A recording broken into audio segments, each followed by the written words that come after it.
don't think it's really new. Perhaps I'm going to tone it down a little bit because of the way we've done so well. You know, it's sort of interesting. I wish the country could do this. I've spent less money than anybody else, and I'm number one in the polls.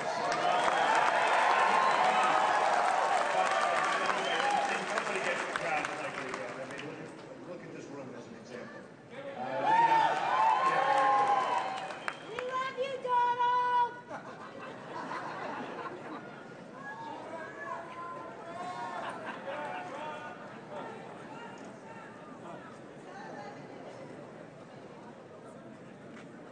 He was very unsuccessful. Let me tell you, Bill, I'll tell you. He was very unsuccessful. And every commentator, even the haters and losers that I read all the time, they said that he was put down so strongly that for the rest of the debate, he was just sort of limping along. He hit me at the beginning of the debate. I hit him much harder than he ever thought possible, including the fact that he worked for Lehman Brothers, which took down the world. I mean, this guy was working for Lehman Brothers when it collapsed. And frankly, I think he took a very, very hard hit. And he was not the same. So that's, whether you like it or not, that's the way it is.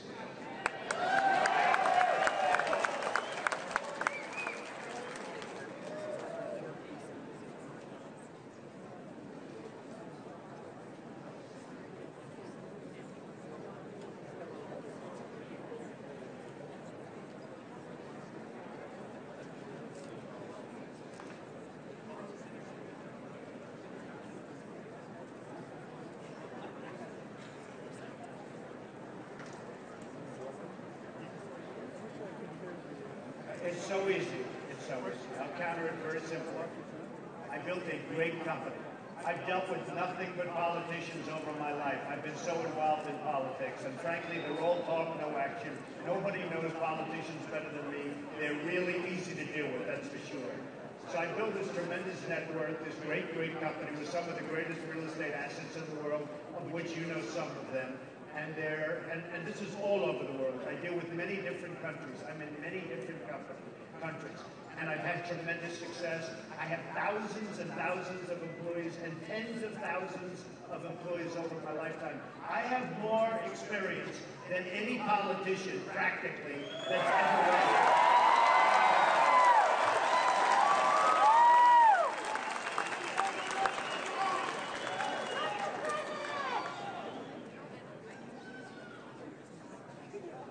Hey, Bill, just one, let me just finish. We have been run by politicians. They're grossly incompetent. They're destroying our country.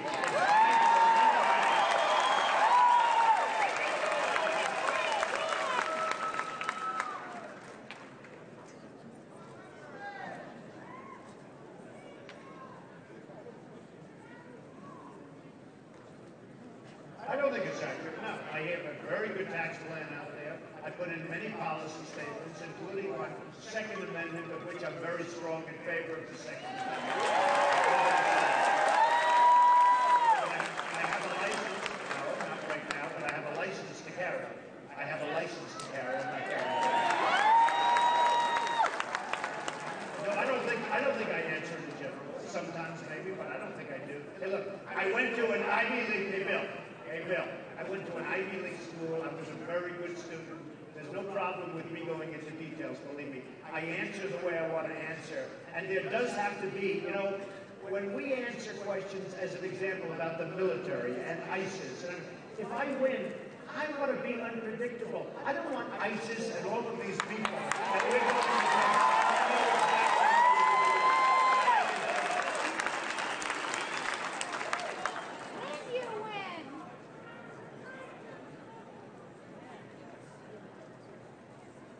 Thank you, Bill. Thank you very much.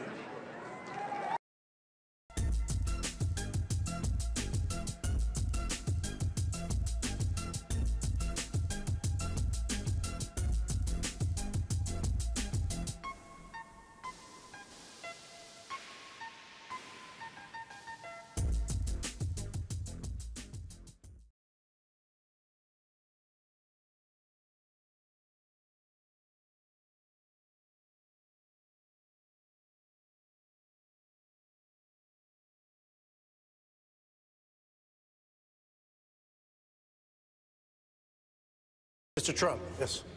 You've done very well in this campaign so far by promising to build a wall and make another country pay for it. Right. Send 11 million people out of the country.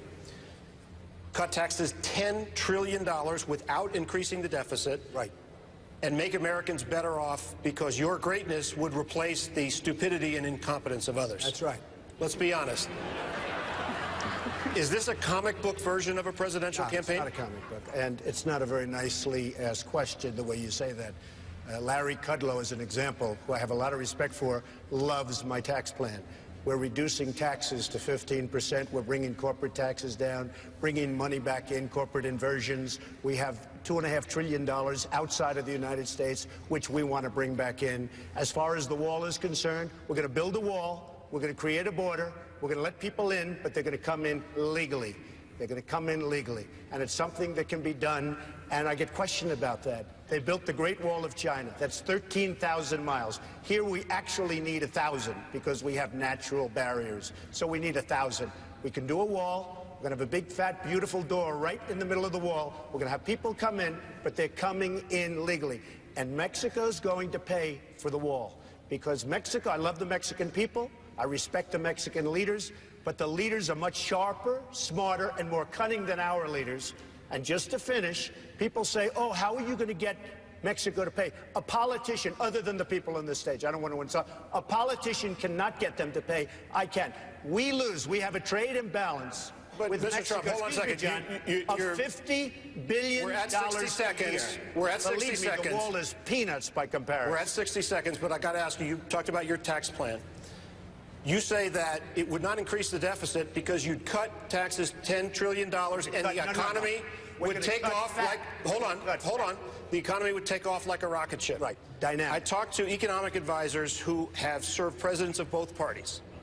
They said that you have as much chance of cutting taxes that much without increasing the deficit as you would of flying away from that podium by flapping your arms really high. Then you have to get rid of Larry Kudlow, who sits on your panel, who's a great guy, who came out the other day and said, I love Trump's tax plan. John, thank you, Mr. Trump. John, listen, I'm balanced. The Tax Foundation says it's looked at all of our plans, and his creates, even with the dynamic effect, $8 trillion deficit. Gentlemen, we'll get back to this just a minute. No, just a minute. We're going to continue I've got to say, I want to talk taxes. Hold on, Gunnar. We're coming back to you in a minute. Becky's moving on. Dr. Carson, let's talk about taxes. You have a flat tax plan of 10%. We're going to have a 10% tithe, and that's how we're going to fund the government? And we're going to just fix everything with waste, fraud, and abuse? Or that we're just going to be great? Or we're going to ship 10 million Americans or 10 million people out of this country, leaving their children here in this country and dividing families? Folks, we got to wake up. We cannot elect somebody that doesn't know how to do the job. You got to pick somebody who has experience, somebody that has the know-how, the discipline. And I spent my entire lifetime balancing federal budgets, growing jobs, the same in Ohio, and I will go back to Washington with my plan, and I will present it within 100 days, and it will pass, and it will be strong again. Mr. Trump, 30 seconds. First of all, John got lucky with a thing called fracking, okay? He hit oil. He got lucky with fracking. Believe me, that's why Ohio is doing well. And that's important for you to know. Number two, this is the man that was a managing general partner at Lehman Brothers when it went down the tubes and almost took every one of us with us, including Ben and myself, because I was there and I watched what happened, and Lehman Brothers started it all. He was on the board, and he was a managing general partner. Okay. And just thirdly, he was so nice. He was such a nice guy. And he said, oh, I'm never going to attack. But then his poll numbers tanked. That's why he's on the end. And he got nasty. So you know what? You can have him. Okay, let me respond. First of all, Ohio does have an energy industry, but we're diversified. We're one of the fastest growing states in the country. We came back from the dead. And you know what? It works very, very well. And secondly, when you talk about me being on the board of Lehman Brothers, I wasn't on the board of Lehman Brothers. I was a banker, and I was proud of it, and I traveled the country and learned how people make jobs. We ought to have politicians who not only have government experience, but know how the CEOs and the job creators work. My state is doing great across the board, and guess what? In 2011, I got a deal in agreement with Governor, the board that he tried to take credit for 4 years later. It's a joke. Thank you, Governor. Dr. Carson, let me give 30 seconds to Dr. Carson. Since I was attacked, too. Thank you. Let me just say, if you're talking about an $18 trillion economy, you're talking about a 15% tax on your gross domestic product, you're talking about $2.7 trillion. We have a budget closer to $3.5 trillion. But if you also apply that same 15% to several other things, including corporate taxes and including the capital gains taxes, you make that amount up pretty quickly. So that's not by any stretch pie in the sky. Becky, if you want all of this, you said that you did great with Atlantic City, and you did. But some of the individuals, the bondholders, some of the contractors who work for you didn't fare so well. Bankruptcy is a broken promise. Why should the voters believe the promises that you're telling them right now? Well, first of all, like many other very big businessmen, I could name them here, but I'm not going to do that for a lot of obvious reasons. But the biggest, and almost all of them, they've all used the chapter laws, the bankruptcy laws, to their own benefit. Before this, I was a very successful person as a developer and as a businessman. Atlantic City has gone bad. I mean, Chris will know about that. I'm not blaming Chris, by the way, but he will know about that. Caesars, the Rolls-Royce, as you know, is in bankruptcy. Almost every hotel in Atlantic City has either been in bankruptcy or will be in bankruptcy, the biggest. But also the biggest people. Now, I've used that to my advantage as a businessman, from my family, from myself. I never filed for bankruptcy, but many, many people did. What happened with Atlantic City is very, very disgraceful. Now, hundreds of companies I've opened. I've used it 3 times, maybe 4 times. Came out great, but I guess I'm supposed to come out great. That's what I could do for the country. We owe $19 trillion. Boy, am I good at solving debt problems. Nobody can solve it like me. But I will tell you this, Atlantic City, you're using that. Hundreds of companies that I've opened have thrived. I built a net worth of way over $10 billion, and I've done it 4 times out of hundreds. And I'm glad I did it. I used the laws of the country to my benefit. I'm sorry. Mr. Trump, thank you. Thank you. Dr. Carson, in recent weeks, a number... Very simple. We're going to make a really dynamic economy from what we have right now, which is not at all dynamic. We're going to bring jobs back from Japan. We're going to bring jobs back from China. We're going to bring, frankly, jobs back from Mexico, where, as you probably saw, Nabisco is leaving Chicago with one of their biggest plants, and they're moving it to Mexico. We're going to bring jobs and manufacturing back. We're going to cut costs. We're going to save Social Security, and we're going to save Medicare. Governor, you just heard him. You have to reform Social Security, and the simple way to do it is to make sure that the wealthiest don't receive the same benefits as people that are lower income, and make sure that you enhance savings in the private market. The idea of 401ks. I have a small business that I set up. It took an arm and a leg to be able to set up a 401k. Because of all the federal mandates and federal laws, it was too expensive. We need to incent private savings and make sure that Social Security is protected for those that have it. But the idea that you can't, they're just going to grow your way out of this. I have a plan to grow the economy at 4%, but you're going to have to make adjustments for both Medicare and Social Security. Governor Kasich, you want 30 seconds? In my state, we took Medicaid, the hardest program. Our country doesn't win anymore. We used to win. We don't win anymore. We lose on trade. We lose with ISIS. We lose with one of the worst deals I've ever seen negotiated of any kind. That's our recent catastrophe with Iran. We don't win. Let me give you one quick example. These folks, CNBC, they had it down at 3.5 hours. I just read today in the New York Times, $250,000 for a 30-second ad. I went out and said, it's ridiculous. I could stand up here all night. Nobody wants to watch 3.5 or 3 hours. It was a big sacrifice, and I have to hand it to Ben. We called Ben. He was with me 100%. We called in. We said, that's it. We're not doing it. They lost a lot of money. Everybody said it couldn't be done. Everybody said it was going to be 3 hours, 3.5, including them. And in about 2 minutes, I renegotiated it down to 2 hours so we can get the hell out of here. Not bad. Not bad. And I'll do that with the country. We will make America great again. And thank you, everybody. have been very critical of Mark Zuckerberg of Facebook, who has wanted to increase the number of these H-1B? I was not at all critical of him.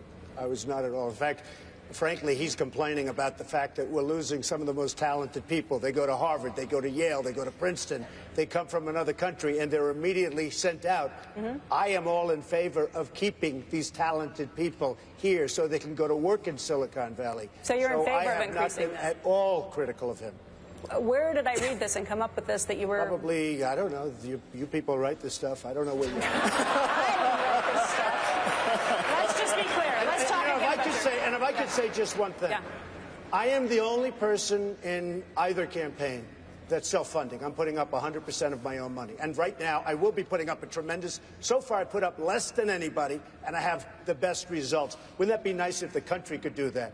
But I will be putting up, you know, tremendous amounts of money. Super PACs are a disaster. They're a scam. They cause dishonesty. And you better get rid of them, because they are causing a lot of bad decisions to be made by some very good people. And I'm not blaming these folks, but I guess I could.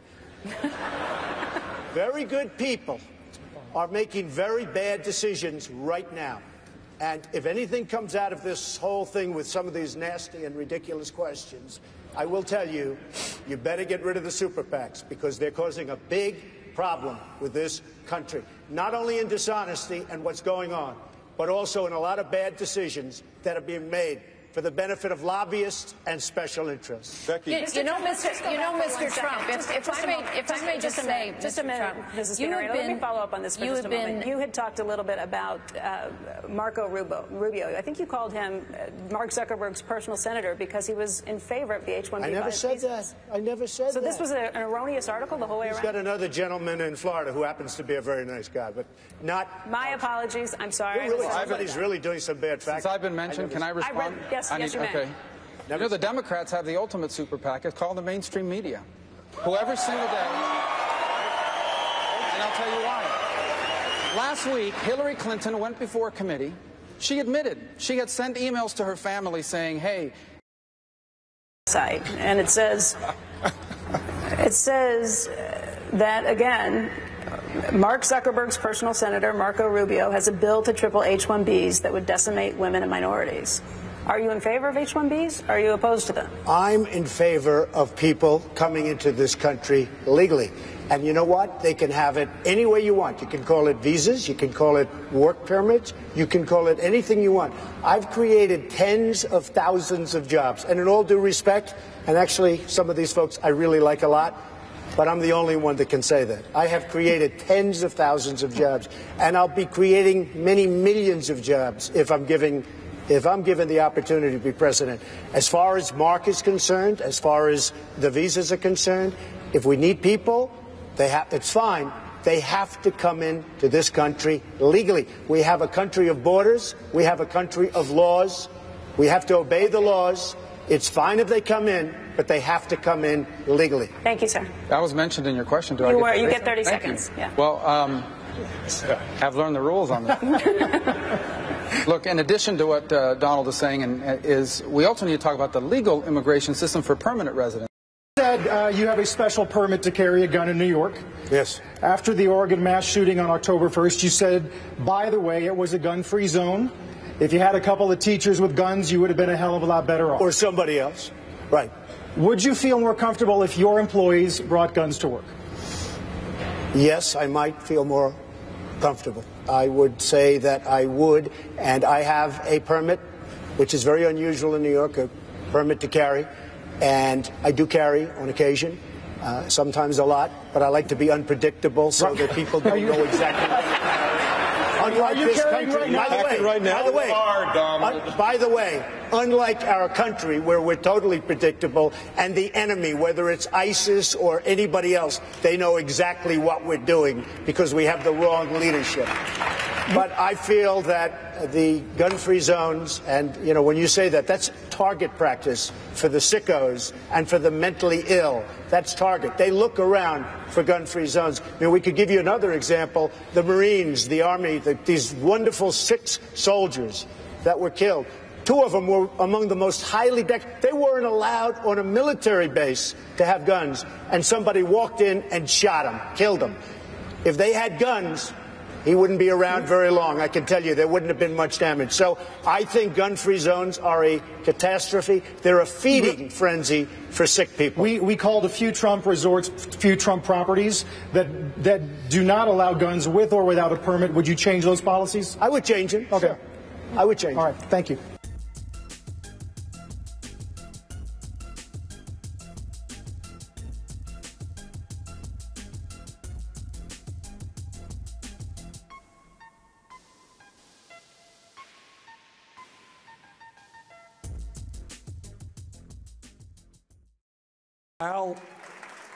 Al, thank you very much for that generous introduction, and I'll make certain to get you all of the maple syrup you need.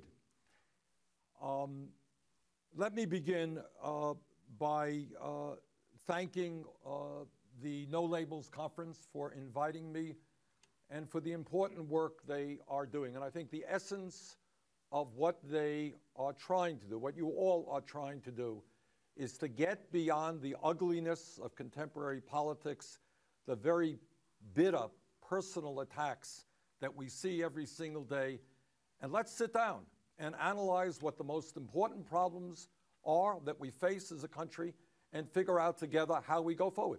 And while, as Al indicated, yeah, there are going to be big disagreements, let's treat each other civilly, let's treat each other respectfully, and let's not try to demonize people who may have disagreements with us.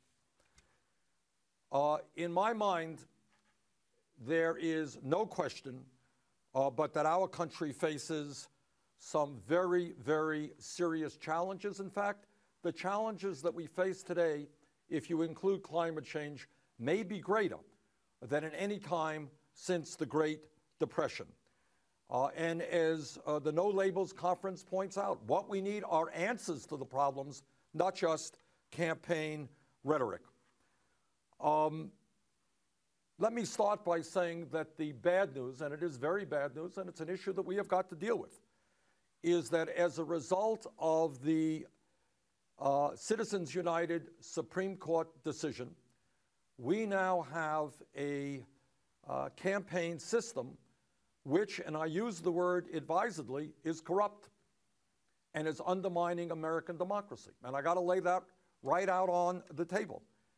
I do not think that there is anything democratic about the fact that millionaires and billionaires can now spend as much money as they want. And we're looking at one family spending $900 million in this campaign cycle in order to elect candidates who represent their interests and not the best interest of the American people. So let me start this discussion right off at the top by saying that if we really want to create a vigorous, vibrant democracy where all people, conservatives, progressives, moderate, can get actively involved, can run for the office, in my view, we have got to overturn Citizens United and, in my view, move to public funding of elections. When we talk about the economy, and I thank the No Labels Conference for focusing on this issue, let us be clear. Real unemployment is not what you read in the newspapers once a month. That's the official unemployment rate, which is now around 5%. Real unemployment, including those people who have given up looking for work and those people who are working part-time, is about 10%. And let me touch on something that very few people are talking about, and I hope the No Labels people will talk about, and that is youth unemployment. A study recently came out looking at youth unemployment for high school graduates between 17 and 20 years of age. And what they found is that for white young people, real unemployment was 31%. For Hispanic kids, it was 36%. And for African American kids, it was 51%. This is a crisis situation. And if we are more interested in making sure our kids are in school and have jobs, We should be investing in our young people and not simply in jails and incarceration. So real unemployment, and I'm glad you've raised that issue about unemployment. It's an issue that has to be talked about. It is much higher than I think people assume it is, and it is of crisis proportions for young people. And again, the United States of America, I hope you all agree with me, should not be having more people in jail, 2.2 million people, than any other country on earth. We should be investing in jobs and education, not just jails and incarceration. Now, when we talk about how we create some 25 million jobs over the next 10 years, there are, in my view, several things that we've got to do. First, we have got to understand, and I think there is widespread bipartisan agreement on this, we have got to understand that our infrastructure, our roads, bridges, water systems, wastewater plants, our airports, our rail system, our levees, our dams, in many parts of this country, we have not invested sufficiently in our infrastructure. And according to the American Society of Civil Engineers, we need trillions of dollars of investment because in many ways our infrastructure is crumbling, falling further and further behind many other countries. And that is why I have proposed a $1 trillion investment over a 5-year period in rebuilding our crumbling infrastructure. And that unto itself would create up to 13 million decent paying jobs, and at the same time, because we're improving our infrastructure, make our country more efficient, more productive, and in fact, safer. So I believe we should have a massive federal jobs program rebuilding our crumbling infrastructure. We can create, just by doing that, some 13 million decent paying jobs. When we talk about job creation, it is also important to be talking about not just how we create new jobs, but how we prevent the loss of millions of jobs. Here's the simple truth. As a result of our disastrous trade policies, policies like NAFTA and CAFTA and permanent normal trade relations with China, we have lost millions of decent paying jobs because what corporations have done is simply shut down in America, moved to low-wage countries abroad, hired people there, and then brought their products back into this country. Since 2001 in America, we have lost about 60,000 factories. Not all of that can be attributed to trade, but a lot of it can be.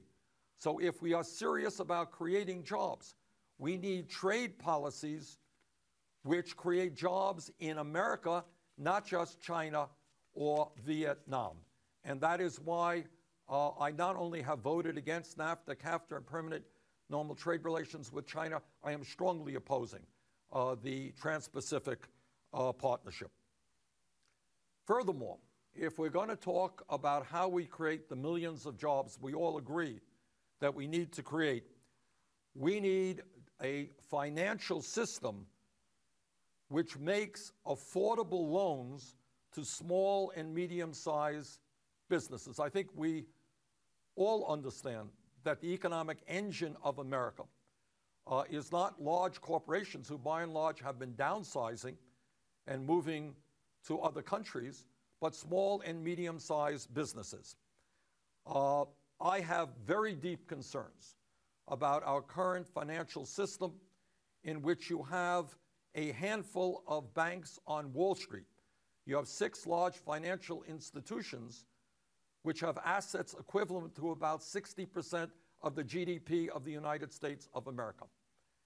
And these financial institutions on Wall Street are not terribly concerned, in my view, about creating jobs on Main Street or in small towns all over America. I think their greed, their recklessness, their irresponsibility is known to all. They caused the financial collapse of 2008.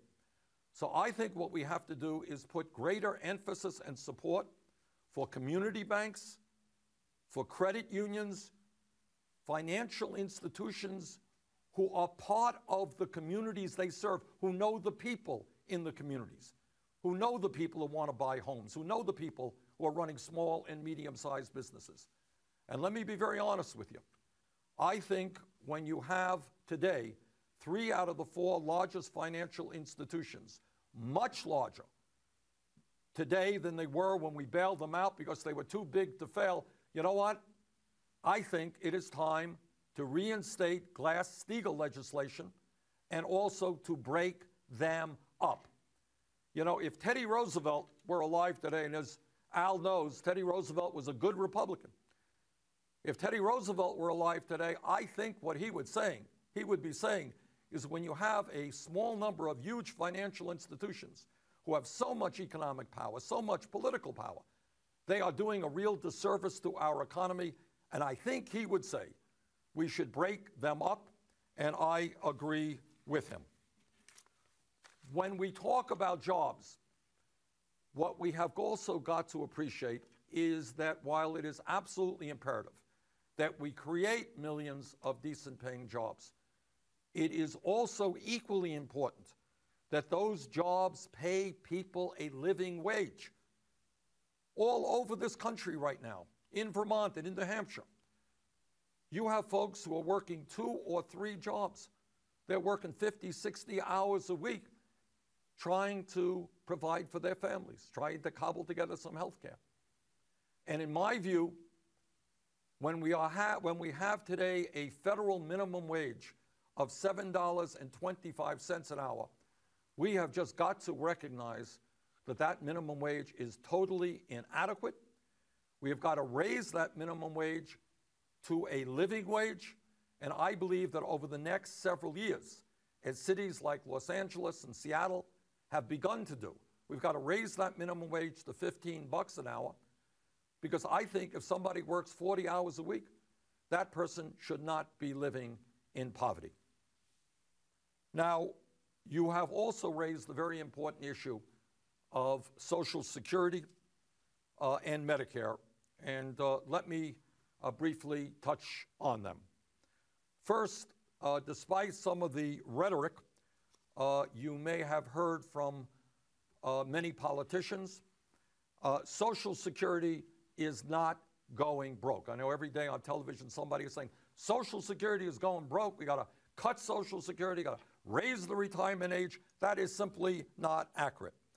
The truth of the matter is, according to the Social Security Administration, I don't think anybody contests this, Social Security has about $2.8 trillion in its trust fund and can pay out every benefit owed to every eligible American for the next 19 years. Now, that tells us that we don't have a major crisis, but frankly, 19 years is still too short a period of time, and we have got to figure out how we can extend the life of Social Security a lot longer than that to make sure that our kids and our grandchildren know Social Security will be there for them.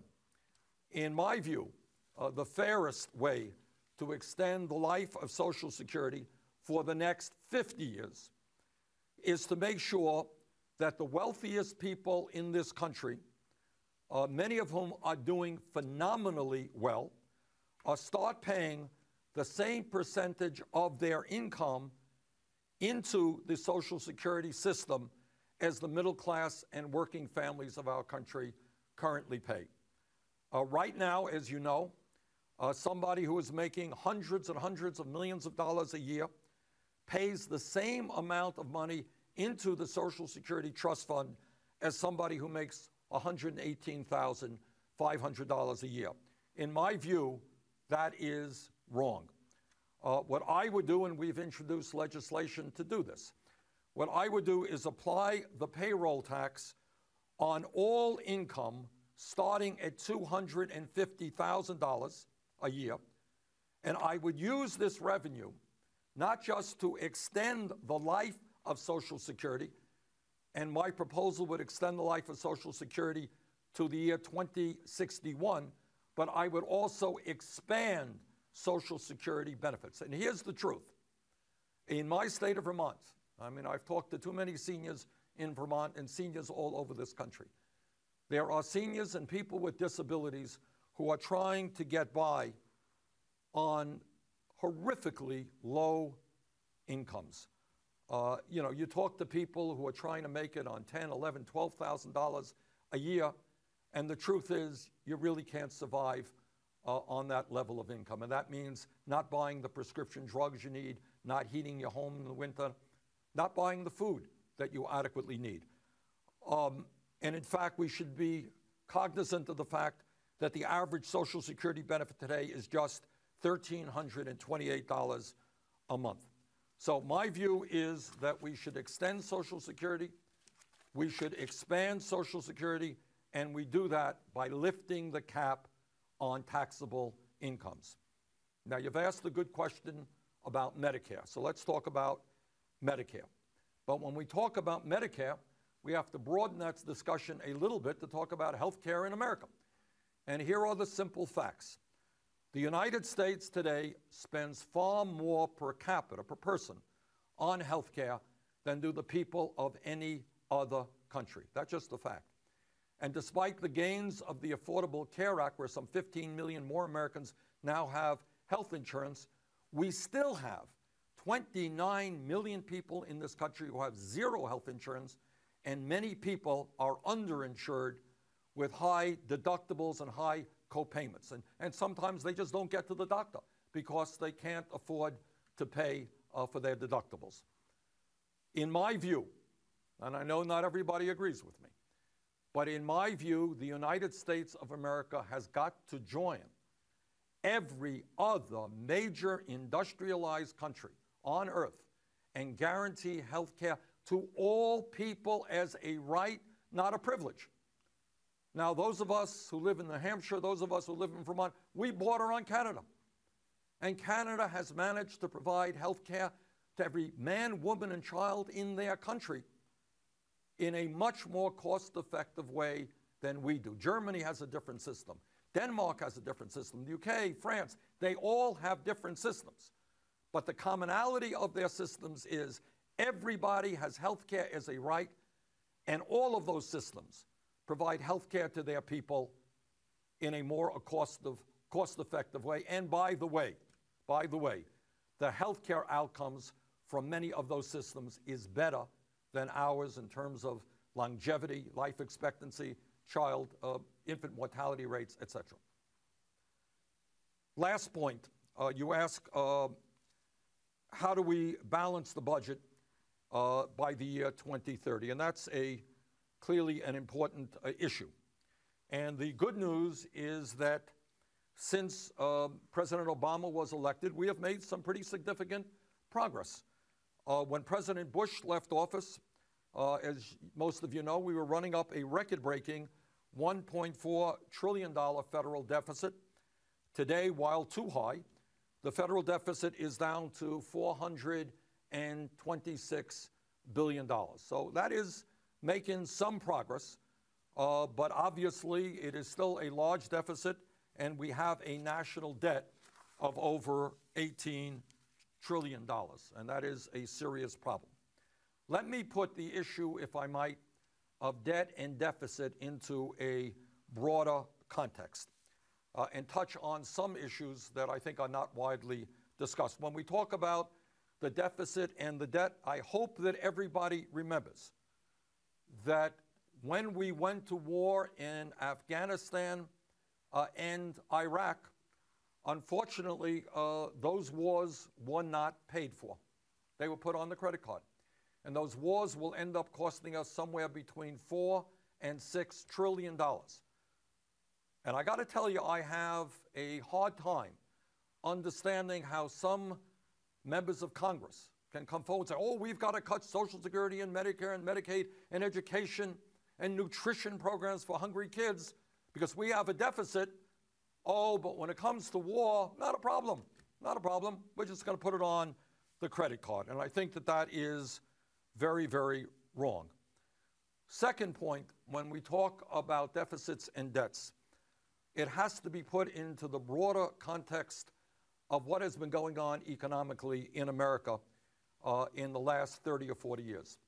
And that reality is, as I think most people know, is that there has been a huge transfer of wealth to the tune of many trillions of dollars, going from the middle class to the top 1/10 of 1%. In fact, since 1985, the top 1/10 of 1% has seen its share of our nation's wealth more than double, while the middle class has lost trillions of dollars in wealth. So when we talk about deficit reduction, when we talk about government in general, that fundamental reality has got to be understood. The middle class is shrinking. The very rich are becoming much richer. Corporations, in many ways, many of them are enjoying record-breaking profits. Today, the top 1/10 of 1% owns almost as much wealth as the bottom 90%. Is that the kind of economy we think America and the middle class deserves? Today, despite people working incredibly long hours, 58% of all new income is going to the top 1%. So in my view, when we talk about investments that have to be made in our country in terms of education, in terms of infrastructure, that reality has always got to be paramount. Middle class shrinking, wealthiest people doing phenomenally well. So, in order to make progress in reducing our deficit and our national debt, we obviously need to make certain that our government is running as efficiently as possible. And all of you know, whether you're conservatives or progressives, that is not the case. A lot of inefficiency and a lot of waste. All that I would add to that general thought is we also have to take a look at the Department of Defense. You know, sometimes people say, oh, government is terrible, it's inefficient. Let's just throw more money at the Department of Defense. That's wrong. When we talk about running an efficient government, that has got to include the Department of Defense. It also means, in my view, that we need to move aggressively toward real tax reform so that those individuals and corporations who have the best ability to pay, in fact, do so. And let me just give you a few ideas on that subject. At a time when we are losing $100 billion a year in revenue because corporations are stashing their profits in the Cayman Islands and other offshore tax havens, we have got to eliminate this legalized tax fraud. It is just wrong. It doesn't make any sense that you have profitable corporations making billions of dollars a year in profit, in some cases not paying one nickel in federal income tax. At a time when the 15 wealthiest people in this country increased their wealth by $170 billion in the last 2 years, I would significantly increase the estate tax on inherited wealth of more than $3.5 million. Furthermore, as Warren Buffett often reminds us, we have a tax system which enables some of the wealthiest people in this country to have an effective, i.e. real tax rate, which is lower than truck drivers or nurses. And that makes no sense to me, nor do I think it makes sense to the American people. So bottom line is, wealthiest people becoming much wealthier, large corporations in many cases enjoying huge profits, middle class in many ways disappearing. If we're going to deal with the deficit and the debt, we have got to have a tax system which asks those people on top who are doing extraordinarily well to start paying their fair share of taxes. Very last point. You raise an important question about making the United States energy secure by 2024. And I agree with you. I want to see that happen as well. But in all due respect, and I say this respectfully, when we talk about energy, there is, in fact, an even more important issue than just energy independence. I sit on both the Senate Environmental Committee and the Senate Energy Committee. And what I can tell you without the slightest hesitation is that the scientific community is virtually unanimous. Climate change is real. Climate change is caused by human activity. Climate change is already causing devastating problems in our country and around the world. And what the scientists tell us is if we do not get our act together now and transform our energy system away from fossil fuel to energy efficiency and sustainable energy, the planet that we are going to be leaving our children is a planet that will be in a lot worse shape than the planet we enjoy today. And that is morally unacceptable. It is unacceptable to say, well, we don't care about the planet we're leaving our kids. We're just going to go on same old, more and more fossil fuel. So yeah, I want to see us move toward energy independence. The way you do that is aggressively move forward toward energy efficiency, toward a transportation system which is not just dependent on automobiles, and invest aggressively in wind, solar, geothermal, and other sustainable energies.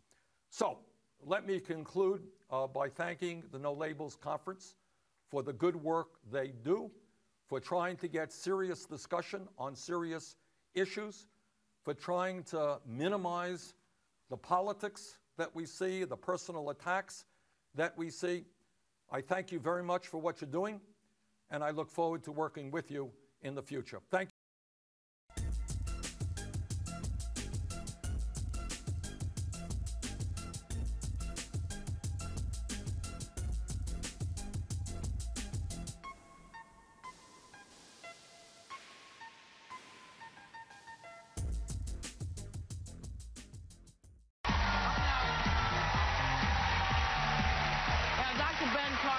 One of the Republican candidates that everybody's talking about right now. He's neck and neck with Donald Trump, and we have a lot to talk about today. So please, let's welcome author of the new book, A More Perfect Union, presidential candidate, Dr. Ben Carson.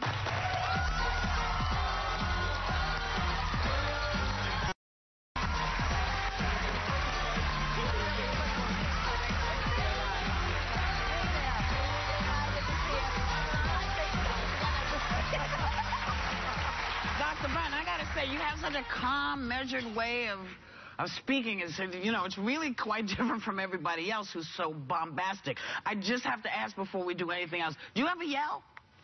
No. No?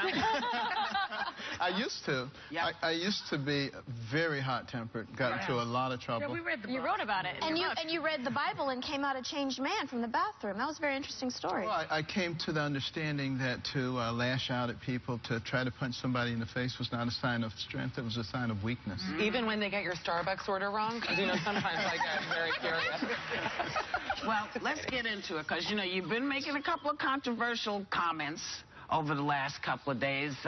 Hitler, Nazi Germany could happen here. That's not what I said. Okay, well, I'm just giving you... That's the spin. Okay, that's the spin. Well, then I'm going to give you an opportunity to say what you said and explain what you meant. But I want to give you the other two. Okay.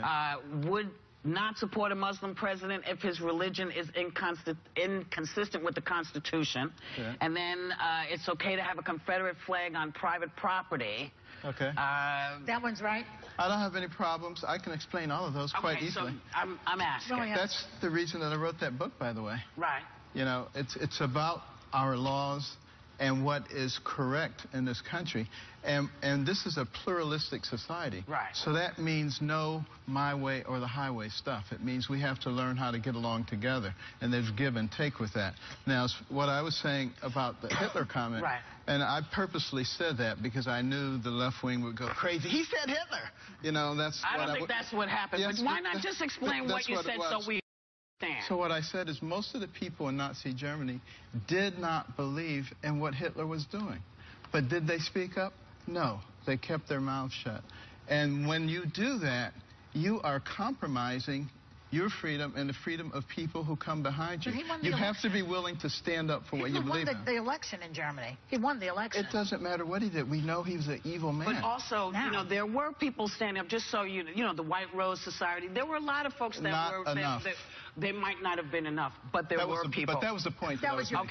I want people in America to be willing to stand up for what they believe in. Okay, let me ask. No, we do. On this show especially. Yeah. But, you know, you're a neurosurgeon, which, you know, I'm very impressed with that. You separated Siamese twins, right? Fabulous. But I know also you're a scientist, and yet I was reading that you don't believe in evolution. Okay, now wait, before you go any further, what I want to say to you is, don't take this wrong, Mrs. Carson, I'm not asking for a date. But how do you feel about taking a trip to the Museum of Natural History with me? We could do like a little walkthrough and have a discussion about it. Believe me, I would be happy to do that. I can have a very in-depth discussion with you. I've had discussions with Nobel laureates on this, and they have to admit that, well, we don't know everything. You know, the fact of the matter... What do you make of that fact that they just dug up some bones a million years ago? Let me explain. First of all, evolution, microevolution versus macroevolution are two different things. Oh, this is too in the weeds for us right now. We don't have the time for this conversation. Let's just go on the date. We're talking about natural selection when we're talking about microevolution. And I believe, yes, organisms have an ability to adapt to their environment, and they have the ability to change. Right. Now, the evolutionists say that is proof positive of evolution. I say it's proof positive of an intelligent creature who gave his creatures the ability to adapt to their environment so that they don't have to start over every 50 years. But that's your faith. You believe that because that's your faith, right? And I have said...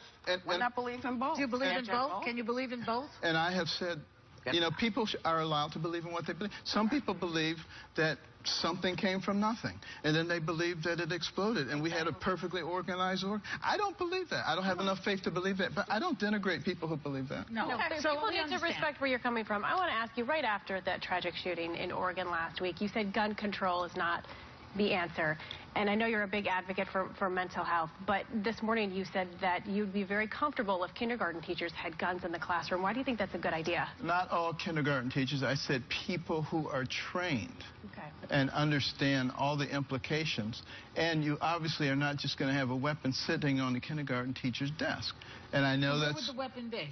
It would be secured in a place where kids could not get to it. So if a gunman comes in, if a gunman comes in with an AK-45 or an AR-15, how fast can that teacher go to the locked drawer and get that gun? Well, I want that teacher trained. You want that teacher trained? I want that teacher trained in diversionary tactics and whatever needs to be done in order to get there. And I want there to be other people in that school who also know how to get to that. Why do we want to live like this? I was a school teacher. I don't want to live like that. We don't want to live that way. No. Michelle, do you want to go? I do have a quick question, because, you know, you were asked recently about what you would do with Hurricane Joaquin, and, you know, you said you didn't know, and actually the look on your press secretary's face was... Hilarious. Hilarious and priceless, and we love her. But do you have an... we have it right here. That's, like, my favorite reaction, maybe of all time. But do you have an answer now? Well, I'm glad you asked that question, because I hope you saw the press conference. We were talking about something completely different. We were on the way out to the bus, and someone brings up a new subject. I said, I don't know. I'm getting out of here. But to prepare for a hurricane, I mean, I grew up in Miami, so I'm like, you know, even we have some things in place when a hurricane comes. Clearly, we have a whole series of things in places for hurricanes. And quite frankly, if you're at the point where the president has to enact the things, you have not done your homework. That should be already in place and ready to go. Mr. Carson, I have a question for you, and I want to also talk about your book, but my first quick thing is, the one thing I do like about you is your tax idea. Everyone should pay the same tax, flat tax, and get rid of the IRA. High five. Cool beans for you. But I want to hear about your book, the IRS. What did I say? She said IRA. I was wondering about that. Sorry. I knew what you meant. I know. Well, we all mess up sometimes, right? So please talk about your book, The New Perfect Union, for us, please. Well, everybody knows that we have a Constitution, but not many people know what's in it. And it's very important because the founders of this nation said that our freedoms and our system is based upon a well-informed and educated populace. And if you don't have that, then it becomes very easy to fool people. For instance, let me give you a perfect example. If you're not well educated, someone could come along and say, you know what, the economy is great, unemployment is down to 5.1%, which is essentially full employment, we're in great shape. But if you're well educated and informed, you know that you can make that number anything you want based on who you include and exclude, and that the labor force participation rate, which is the number of people eligible to work who are actually working, is at a 37-year low. And we know we have problems and we need to fix them. And these are not Democrat or Republican problems. These are problems that affect our whole society. And we have to stop making everything into a Democrat or Republican. I agree with that. I know your wife's in the audience right now. You've been married to your beautiful wife, Candy, for 40 years. She said she did not want you to run for president until she became a grandmother. You are now a grandmother of 2. Why did you not want him to run for president until you became a grandma? You know, we've been married 40 years. Yay. And we celebrated in New Hampshire 600 of our closest friends. But getting back to the 2 granddaughters, one of them was born on leap day in 2012, so, you know, she didn't even have a birthday this year, but she had her party. The other one's going to turn 2 next month. And when you look in those little faces and you think about the debt that our country has, we're at $18.5 trillion, which to pay it off, if you were to pay it off at a rate of $10 million every day, 365 days a year, 365 days a year, it would take you 5,000 years. That's how bad it is. We're the first generation to make it worse for the next generation. When I look at these little faces, I said, we can't do that to them. When I see other people's babies, because I don't see my own, because we're not home, but when I see these other little, you know, it just makes me more determined that whatever I can do, I'm going to do. Are you going to put her in your cabinet, Dr. Carson?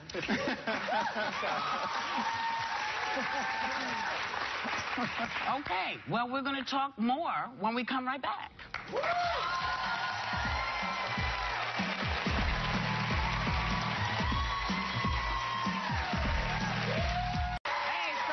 With Dr. Ben Carson. He's really one of the leaders in the polls. And one of the other quotes that we've sort of gotten from the research is that you sort of feel that there's not actually a war on women, but there may be a war on what's inside of women. Is that accurate? Yeah, the babies. I mean, killing babies all over the place. And, you know, we should be... I think people can probably understand. In my case, I spent my entire career trying to preserve life and give people quality of life, even operating on babies in the womb, operating all night long sometimes on premature babies. And I get to meet those people, you know, when they're adults and productive adults. There is no way you can convince me that they're not important, that they're just a mass of cells and that you can do anything to them. I want to ask you this. Have you met with the women who have to make these horrendous decisions when they have to make them of whether or not they can bring a child into the world? I mean, we talk about bringing children into the world all the time, but periodically, some women feel, I just can't. And are you empathetic to them? Because we just had empathetic. Oh, good. Go ahead, sorry. Go ahead. Very empathetic. And what I have said is that this is a job for us in the private sector. What we need to do is make sure that we provide adequate daycare centers for these mothers so that they can get their GED, their associate's degree, their bachelor's degree, their master's degree. You're assuming that these are mothers who aren't educated. I mean, I'm talking about women who make that. Of them. I don't know that you can. Let me tell you. Let me tell you a fact. Let me tell you a fact. The fact is, a lot of those young girls who are having babies out of wedlock, when they have that first baby, they stop their education. And that child is 4 times as likely to grow up in poverty. We as a society have an obligation to do what's necessary to stop that cycle from occurring. So how important is birth control, then, to the Republican Party? They should be out there really applauding Planned Parenthood for supplying birth control, mammograms, and everything else. Why are they against Planned Parenthood?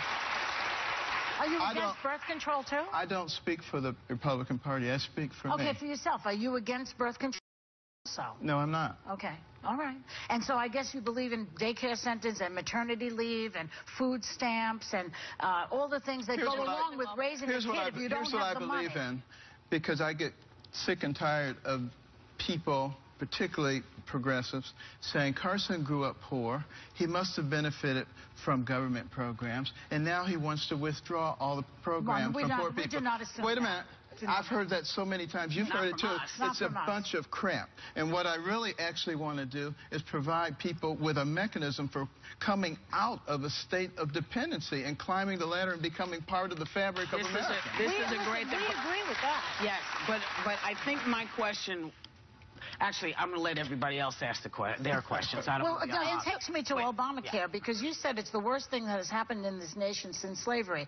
How is it slavery and over 9 million people have it? Let me tell you why. Why? Because this is supposed to be a country that is of, for, and by the people. The government is supposed to be there to facilitate life, liberty, and the pursuit of happiness.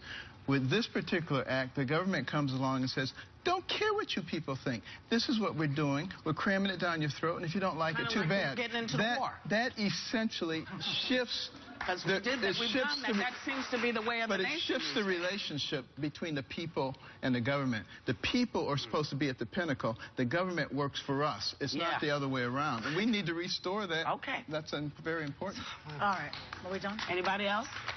I just wanted to ask one last thing. I mean, you said that you don't necessarily relate to the Republicans, and you don't really say you're a Democrat either. So why do you feel this way? I said I don't speak for the Republicans. I didn't say I didn't relate to them. Yeah. It's a very different thing. Is there anything about the Republicans that you don't relate to? Well, I am not a highly partisan person. The issues that affect us, imminent financial collapse if we don't change our ways. Forgive me, Dr. Ben. Forgive me. They're not Republican or Democrat issues. Dr. Ben Carson, y'all. Members, wait. Members of the audience, you're all going home with Dr. Ben's book, A More Perfect Union. Thank you, Dr. Ben.